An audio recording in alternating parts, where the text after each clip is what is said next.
চাঁদকেড়ে।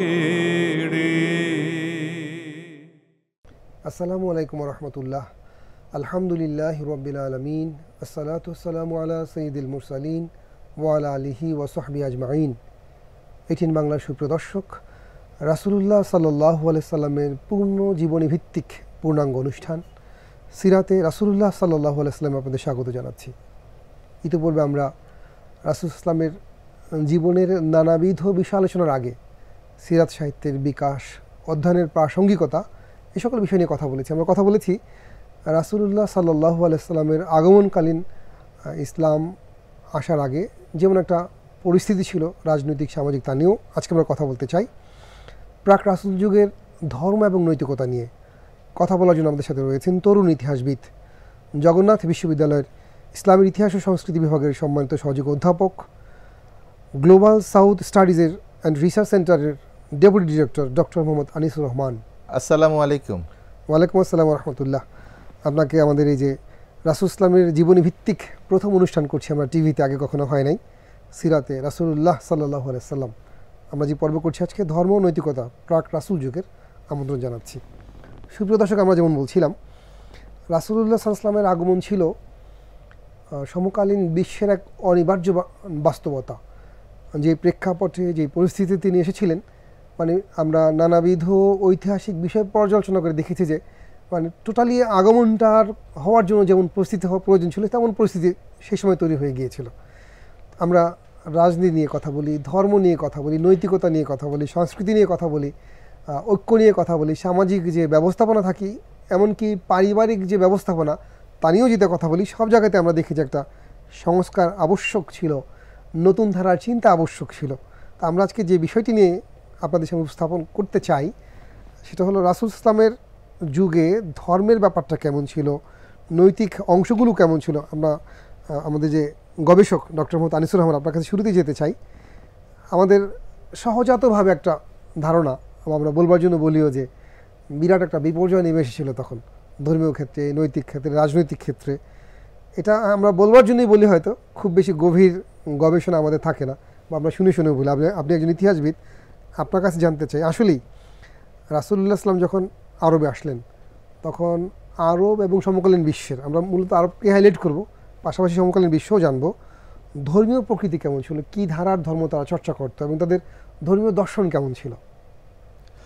আপনাকে অসংখ্য ধন্যবাদ এটিএন বাংলার এই ধরনের একাডেমিক একটা প্রোগ্রামে আমাকে সংযুক্ত করার জন্য। আপনাকে ধন্যবাদ, আসছেন আপনি কষ্ট করে।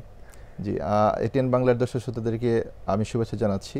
আমরা যে বিষয়টি আপনি উত্থাপন করেছেন, প্রশ্ন করেছেন, সেটি খুবই ঐতিহাসিক বিষয় এবং ইতিহাসের বিভিন্ন বিশ্লেষণ দাবি রাখে। এখানে রাসূল সাল্লাল্লাহু যখন আসলেন, যে ইসলাম ধর্ম নিয়ে আসলেন, উনি একেশ্বরবাদী ধর্মের সর্বশেষ প্রফেট ছিলেন। একেশ্বরবাদী ধর্ম পৃথিবীতে যুগ যুগ ধরে ছিল এবং একেশ্বরবাদী ধর্মের সর্বশেষ রাসূল সাল্লাল্লাহু মক্কায় জন্মগ্রহণ করেছেন। পরবর্তীতে মদিনা থেকে এই ইসলামের এক্সপানশনটা ব্যাপকভাবে পৃথিবীতে ছড়িয়ে পড়েছে। তো তৎকালীন সময়ে এই একেশ্বরবাদী ধর্মের একটা অংশ কিন্তু ছিল আরবে, এবং তারা হানাফি সম্প্রদায় নামে পরিচিত। তারা একেশ্বরবাদকে বিশ্বাস করত। এছাড়া আরবের যে ডোমিনেটিং যে ধর্মটা ছিল, ডোমিনেটিং ধর্ম মানে সোসাইটিতে যে ধর্মটা সবচেয়ে বেশি প্রভাবশালী ছিল, এটা হলো প্যাগানিজম বা পৌত্তলিকতাবাদ। পৌত্তলিকতা আরব সমাজের রন্ধ্রে রন্ধ্রে ঢুকে পড়েছিল। পৌত্তলিকতা দ্বারা এরা মূলত আপনার হলো মূর্তি পূজা করতেন এবং বিভিন্ন শহরের প্রবেশদ্বার থেকে শুরু করে বাড়ির উঠান পর্যন্ত আপনার হলো যে মূর্তি ছিল এবং তারা পূজা করেছে। তো পৌত্তলিকতা এটা একটা বিষয় ছিল এবং এটা ছাড়া আপনার খ্রিস্টানিটি ছিল আরবে, খ্রিস্টান ধর্মটা ছিল। কারণ রাসূল সাল্লাল্লাহু জন্মের 200-300 বছর আগে ধরেন খ্রিস্টান ধর্মটা ডমিনেটিং একটা ধর্ম ছিল আরবের মাঝে। সুতরাং খ্রিস্টান ধর্মের লিগাসি এটা আরব সমাজে ছিল, বাট এরাও খুব মেজরিটি না, এরা মাইনরিটি সম্প্রদায় হিসেবে প্রতিষ্ঠিত ছিল।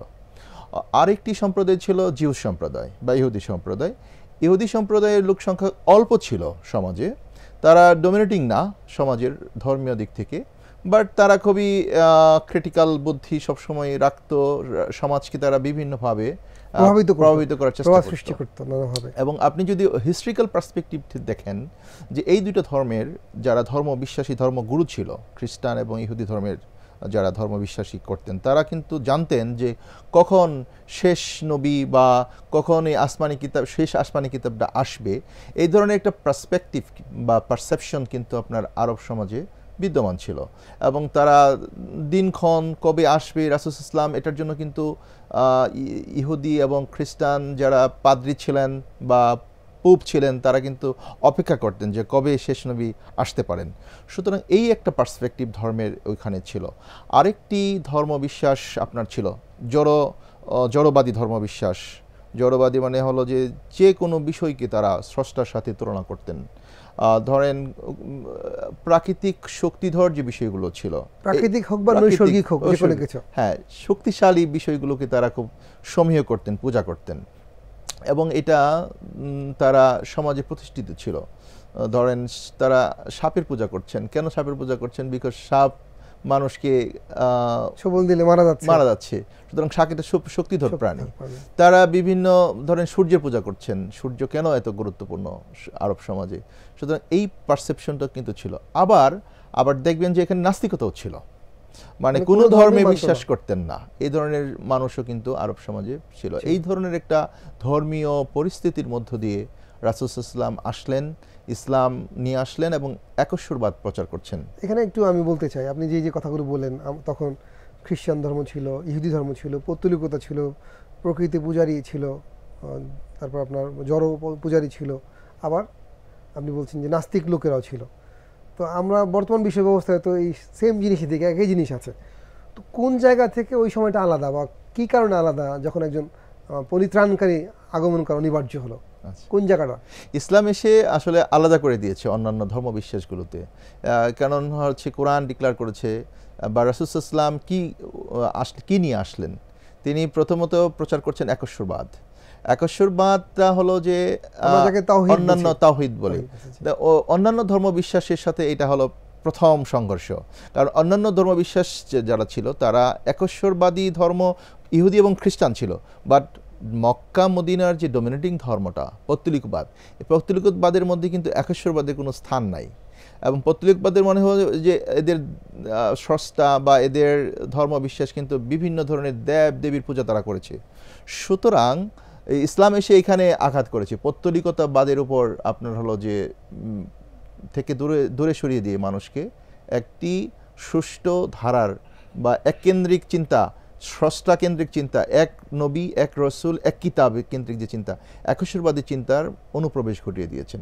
এবং এই অনুপ্রবেশ ঘটাতে গিয়ে সমাজের মধ্যে কিন্তু আপনার কনফ্লিক্টটা তৈরি হয়েছে। কারণ সমাজের এক্সিস্টিং যে পারসেপশন, যে এখানে বহুশ্বরবাদী যে চেতনা, এই বহুশ্বরবাদী চেতনা থেকে একশ্বরবাদী যখন চেতনা প্রচার করছেন, তখনই কিন্তু সমাজ রিভোল্ট করছে। রাসূল সাল্লাল্লাহু এই বাণীগুলো তারা অ্যাকসেপ্ট করছেন না, বিকজ অফ সমাজে এক্সিস্টেন্স একটা সমাজ ব্যবস্থা স্ট্রাকচারের মধ্যে যখন আপনি নতুন একটা ফিলোসফি, নতুন একটা দর্শন ইন্ট্রোডিউস করতে যাবেন, নতুন ফিলোসফি দর্শন কিন্তু এক্সিস্টেন্স সমাজ ব্যবস্থা অ্যাকসেপ্ট করবে না। অধিকাংশ মানুষের এই মনোবৃত্তি, তারা নতুন ভয় পায়, নতুনকে তারা মানে চ্যালেঞ্জ করতে চায় অথবা চ্যালেঞ্জ নিতে চায় না, ঠিক আছে।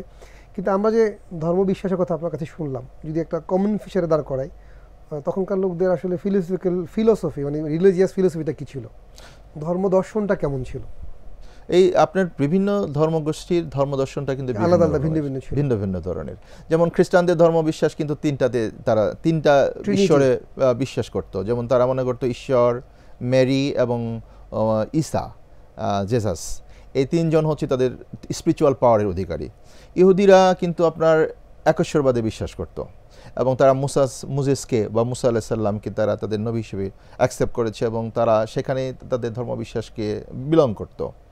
আবার পৌত্তলিকতাবাদটা যেমন ধরেন রাসূল সাল্লাল্লাহু সময় থেকে আপনি যদি মক্কা শরীফের হিস্ট্রি দেখেন, এই পাথরে তৈরি মক্কার মধ্যে কিন্তু পাথরে তৈরি মূর্তি ছিল। তার মানে তাদের একটা ধর্মীয় ফিলোসফি ছিল। তারা কিন্তু বিভিন্ন দেব দেবীর মূর্তিগুলো বানিয়ে তারা পূজা করেছে। সুতরাং ফিলোসফিক্যাল জায়গা থেকে দুইটা বিষয় স্পষ্ট। একটা ফিলোসফি একশ্বরবাদকে প্রমোট করছে, আরেকটা ফিলোসফি বহুশ্বরবাদকে প্রমোট করছে। আর ইসলাম হচ্ছে একশ্বরবাদী ধর্মের সর্বশেষ সংযোজন। এখানে একটা জিনিস আমি বলতে চাই ডক্টর আনিস, আপনি নিশ্চয়ই খেয়াল করেছেন যে মক্কায় শিক্ষা ব্যবস্থা খুব উন্নত ছিল না। এবং আমরা জানি যে সমকালীন আরবে মাত্র 17 জন বা 18 জন লোক লেখাপড়া জানতেন। হ্যাঁ, অনেক লোক কবি ছিলেন, তাদের কাব্যপ্রীতি ছিল, সেই গল্প আমরা জানি। এই যে মক্কায় বা আরবে যে ভিন্ন ভিন্ন ধারার ধর্মের অনুশীলন শুরু হলো, মানে এই যে ভিন্ন ভিন্ন ধারার ভাগটা, তাদের বিভাজনটা হলো কিভাবে? আরবে প্রাতিষ্ঠানিক শিক্ষা আরবে বিকাশ করে নাই, করেন? এবং ইসলামের আবির্ভাবের মধ্য দিয়ে আপনার প্রাতিষ্ঠানিকতা লাভ করেছে। এটা আপনি রিলিজিয়াস এডুকেশন বলেন বা রিলিজিয়াস ফিলোসফিকে বলেন। এখানে প্রতিষ্ঠাকরণ কিভাবে হলো ইসলামের? রাসূল সাল্লাল্লাহু আলাইহি ওয়াসাল্লামের প্রতিষ্ঠিত মসজিদে নববী এটা শুধুমাত্র একটা রিলিজিয়াস প্লেস না, এটা একটা ফিলোসফি চর্চার একটা সেন্টার। এটাকে আপনি এডুকেশন সেন্টার বলতে পারেন, এখানে প্রাতিষ্ঠানিক শিক্ষা দেওয়ার সেন্টার। এটা পলিটিক্যাল একটা সেন্টার। সুতরাং অনেকগুলো বিষয় কিন্তু ইসলাম প্রাতিষ্ঠানিকীকরণ করেছে। তার মানে অন্যান্য ধর্মগুলোর প্রাতিষ্ঠানিকীকরণ কিন্তু ইসলামে ছিল না, আরবে ছিল না। তবে হ্যাঁ, আরবে পৌত্তলিকতাবাদের প্রাতিষ্ঠানিকীকরণ ছিল।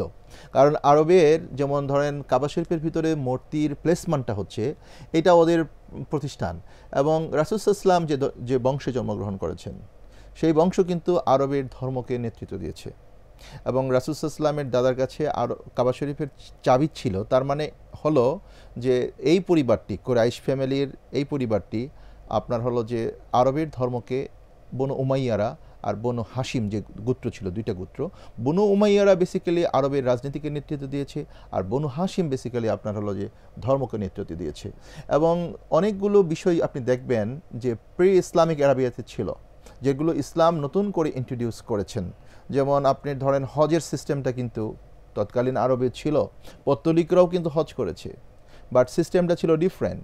তারা ওই কাবা শরীফের ভিতরে মূর্তি রেখে তারা তওয়াফ করেছে, এবং তওয়াফের সিস্টেমটাও ডিফারেন্ট ছিল। কারণ হলো রাসূল সাল্লাল্লাহু আলাইহি ওয়াসাল্লামের বয়স যখন 6 বছর বা 7 বছর, কিছু কিছু জায়গায় বর্ণনা আছে, আব্দুল মুত্তালিব হজ করছেন, এবং হজের সময় রাসূল সাল্লাল্লাহু আলাইহি ওয়াসাল্লামকে বলছেন যে চলো দাদু আমরা হজ করি। এবং হজ করার যে সিস্টেমটা, তওয়াফ সিস্টেমটা ছিল, এবং এই তওয়াফের সময় রাসূল সাল্লাল্লাহু আলাইহি ওয়াসাল্লামকে বলেছেন তওয়াফের সিস্টেমটা ছিল যে বস্ত্রহীন তওয়াফ করতে হবে, বস্ত্রহীন অবস্থায় মানুষ কাবা শরীফকে তওয়াফ করবে। সুতরাং রাসূল সাল্লাল্লাহু আলাইহি ওয়াসাল্লাম এটা মুসরা গেলেন, রাসূল সাল্লাল্লাহু আলাইহি ওয়াসাল্লাম বেহুশ হয়ে পড়লেন যে কীভাবে আমি আপনার বস্ত্রহীন হব। ইসলাম এসে কি করলো? ইসলাম এসে এই বস্ত্রহীন যে একটা সংস্কৃতি, এখানে একটা সাদা কাপড় দিয়ে মুড়িয়ে দিলেন। তার মানে একটা সংস্কৃতিকে ব্রেক করে একটি সুষম সংস্কৃতির বিকাশ ইসলামের মধ্য দিয়ে আপনার আরবে প্রতিষ্ঠিত হলো। সুতরাং এটাই হলো ইসলামের দর্শন, ইসলামের সংস্কৃতি।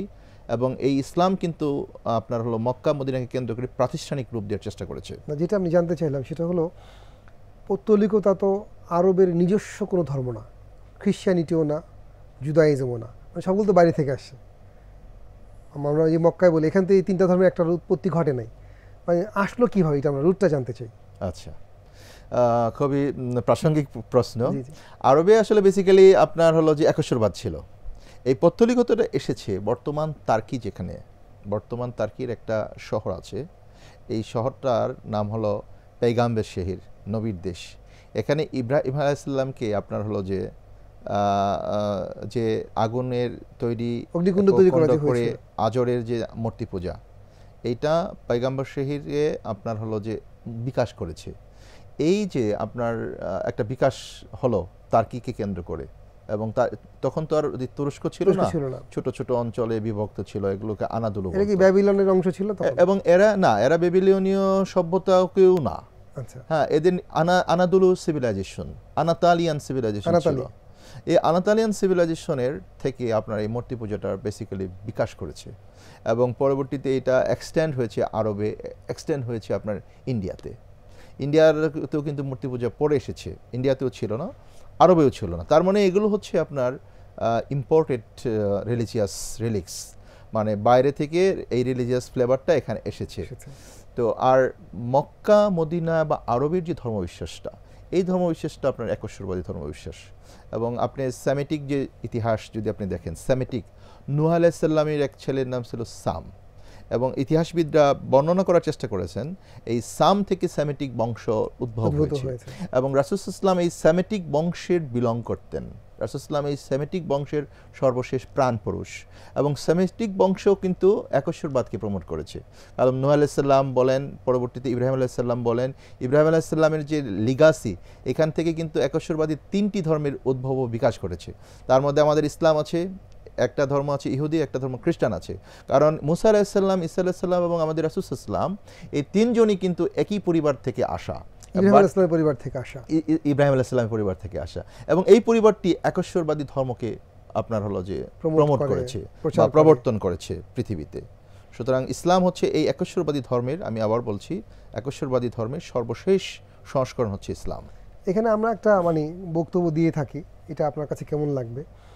যদিও আমরা বলছি যে ইব্রাহিম আলাইহিস সালামের বংশ থেকে 3টা ধর্ম বের হয়েছে, কিন্তু আমরা প্রমাণ করেছি বা আমরা বিশ্বাস করতে চাই যে ইব্রাহিম আলাইহিস সালাম এবং সকল নবীরা একটা ধর্মই প্রচার করেছেন, এবং রাসূলুল্লাহ সাল্লাল্লাহু আলাইহি ওয়াসাল্লাম হলেন এই ধর্মের সর্বশেষ নবী। আর বাকি যেগুলো ধর্ম হিসাবে পরিচিত সেটা হলো বিচ্যুতি, মানে ইহুদি ধর্ম হলো ইসলামের বিচ্যুতি, খ্রিস্টান ধর্ম হলো ইসলামের বিচ্যুতি। মানে এখন যদি কোনো নবী আসার স্কোপ থাকতো, এখনও তো আমরা ইসলাম বহুধা ধারায় বিভক্ত, তাহলে কিছু কিছু বিচ্যুতি থেকে যেত। আহমদী হয়তো একটা গ্রুপ হতো, আহলে হাদিস একটা গ্রুপ হতো, মাযহাবী একটা গ্রুপ হতো, হয়তো নতুন যিনি নবী আসেন তার সাথে একটা অন্য গ্রুপ মার্চ করতো, এই ধর্মগুলোও থেকে যেত। আমরা সেভাবে ভাবতে চাই যে রাসূলুল্লাহ সাল্লাম শুধু না, আদম আলাইহিস সালাম থেকে শুরু করে রাসূল সাল্লাম পর্যন্ত সবাই একটা ধর্মই প্রচার করেছেন, আর বাকিগুলো বিচ্যুতি। এটা যেমন পৌত্তলিকতা বিচ্যুতি ঘটলো, তৃতীয়বাদের বিচ্যুতি ঘটলো। ইহুদিদের ব্যাপারগুলো খুব বিস্ময়কর। আপনি বলছেন যে ওরা সংখ্যায় কম থাকলেও ওদের প্রভাব ছিল বহুজাতিকভাবে। কারণ একটু আমি আপনাদের কাছে জানতে চাই, তাহলে এই যে আমরা বলতে চাইলাম যে ইসলাম আসলে আদম থেকে আসা একটা ক্রমধারা, রাসূলুল্লাহ সাল্লাম আসলে মানে নির্দিষ্ট করে বললে কোন লিগেসিটা গ্রহণ করলেন?